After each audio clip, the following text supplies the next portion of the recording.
मी सौ रत्नप्रभा चिमनलाल मेहता। मी बालपण माझं पुण्यामध्ये गेलं। आईचं छत्र लहानपणीच गेल्यामुळे आत्याकडे राहिले। तिथून सासरी आले।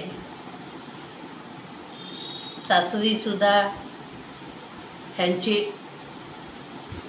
आई लहानपणीच गेल्या आणि आत्याच्या घरीच लहानाचे मोठे झाले। घरची गरिबी, त्याच्यामुळे शिक्षण झाल्यानंतर ते लहानपणीच मुंबईला गेले। तिथे बारीक सारीक कामं करून, शिकवण्यावर लगेच उचल, बारीक सारीक कामं करून एक वेळचं जेवणाचे पैसे कमवत होते।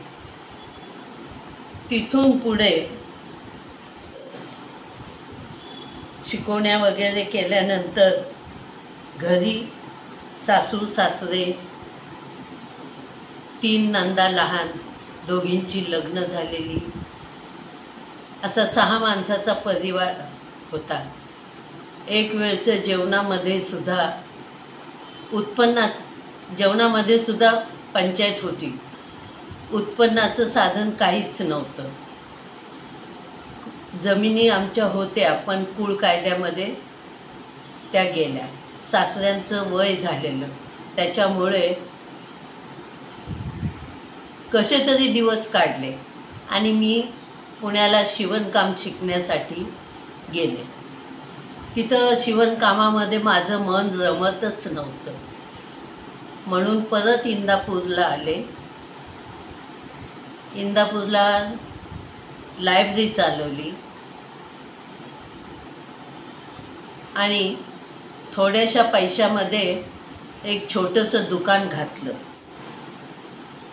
दुकानामध्ये दिवस रात्र मेहनत करून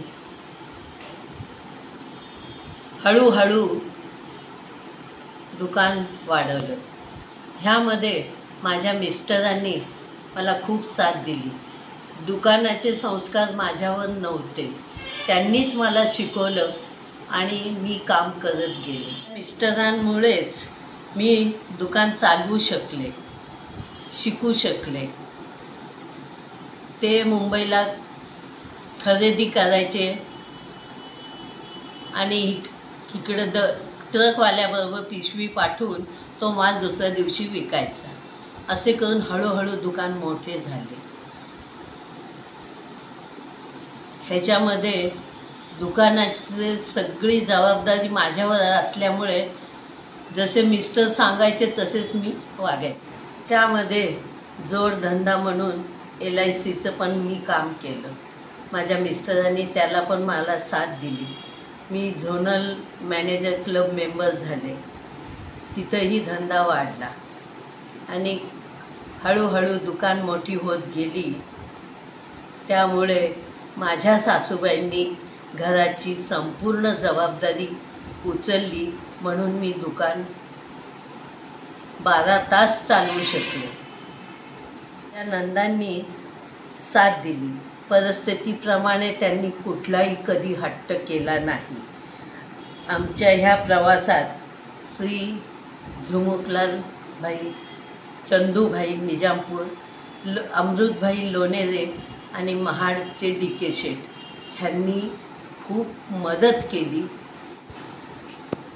माझा आनंदाचा क्षण म्हणजे माझ्या मिस्टरांनी नोकरी सोडून लोन काढून पहिला ट्रक घेतला आणि संपूर्ण स्वतःला त्याच्यात झोकून एकाचे 2, दोनाचे 3 केले, 4 व्हीलर झाले। त्यामुळे मला खूप समाधान मिळालं। मुलं मोठी झाली, ती सुद्धा मला दुकानामध्ये मदत करतच होती। त्यांची लग्न झाली, मायाळू आहेत, देवधर्म करतायत, गरिबांना मदत करतायत।